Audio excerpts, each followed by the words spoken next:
So, a few weeks ago I posted a video on my top 10 new series stories and I got a comment asking why the Impossible Planet in the Satan Pit wasn't on the list. Well, simple really. I believe it to be one of the most overrated Doctor Who stories of all time. And here's why.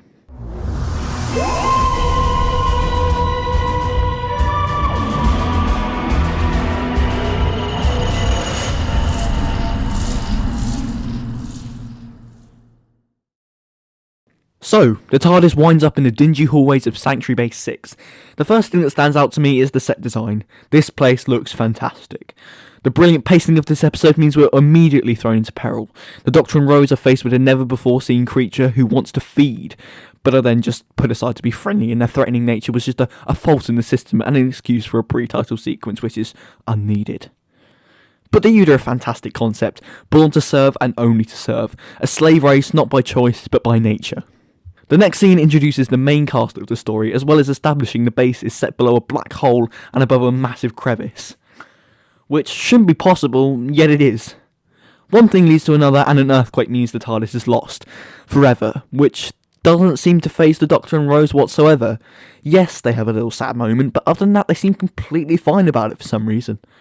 But here is where things start to pick up. People start hearing pretty creepy messages through the Ood and Rose's mobile phone and whatnot.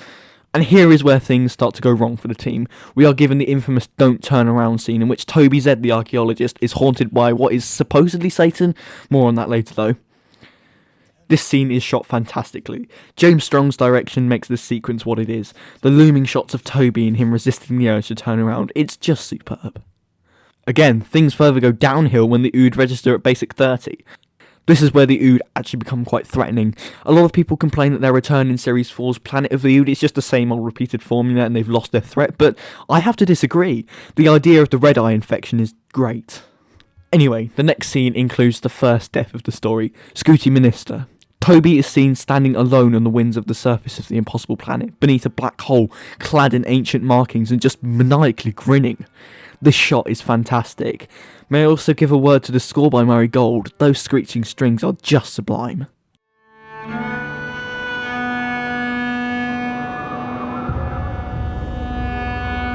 So, the Doctor travels with Ida to the bottom of the pit to retrieve the TARDIS. In the pit, they find a large chasm with an opening. Here we get some nice dialogue between David Tennant and Claire Rushbrook, and of course, the first appearance of the infamous orange spacesuits, which, let's be fair, whenever used in newer stories like Hide and Kill the Moon, it's mainly just for fan service. Back at base, the Ood are registering basic 100 now, and are physically active in chasing down the crew. Concurrently, the hole in the pit is opening and a voice states that the pit is open, and I am free. Here we reach the infamous cliffhanger. We're left on a low shot of the Doctor and Ida with the camera rising out of the pit.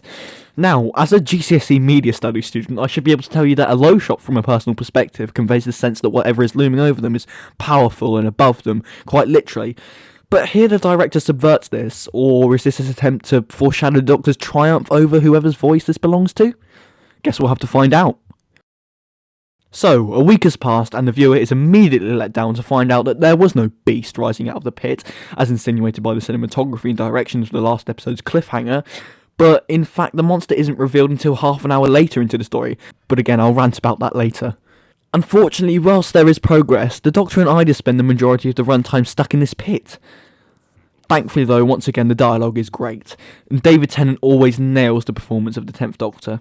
A lot of people like to bash the 10th Doctor, and yes, I do so to an extent where I see fit, but no matter the appalling inconsistencies of the character's writing, cough cough, the Shakespeare Code, Tennant always puts his best effort into the role, and I respect him for that. Again, not too much happens back at base for the rest of the narrative. It's mainly a base under siege story, which is executed quite well actually. The pacing is significantly good considering what could have been done in a shorter time is done across a 45-minute serial. I can't think of much more to say about the story, so let's get into my main bugbear of the story. Satan. Now, anthropomorphizing the devil, a piece of religious iconography and debatably a metaphor, as a monster in a mainstream TV show broadcast at 7 PM on Saturday on BBC One is a risky move if you ask me. Considering in 1977 the face of evil was originally going to be called The Day God Went Mad but had to be changed, I certainly wouldn't include the monster as the fucking Antichrist. Sure, if it's Big Finish or a book, go ahead. If it was written by someone like Alan Barnes or Robert Sherman in a more obtuse bit of expanded media, it would be almost fine. But on the main show, this just seems wrong. Especially when presented as the traditional red fanged devil with horns. This is Doctor Who. Presents Satan as some inconceivable shape-shifting force. Again, going back to the expanded media route, with an audio drama, this would be more of a possibility. The audible medium allows the mind to wander and imagine what the villain looks like, or even if it has any physical properties at all. And also, the resolution doesn't seem to make a whole lot of sense. I like the concept of the devil's form remaining on the planet and his mind being placed within Toby, but the Doctor stops the most powerful force in the universe by smashing a vase? Am I the only one who doesn't understand this? And there's just conveniently an air pocket at the bottom of the pit, and the TARDIS just so happens to be there. The ending is just lazy. So, in retrospect, for a 14-year-old story, The Impossible Planet in the Satan Pit still holds up pretty well. I still believe it to be pretty overrated, but there's some nice concepts, some good performances, interesting direction, and some of the best set design. However, my point still stands, and of course, whoever's watching this is bound to disagree with me, but this story is overrated.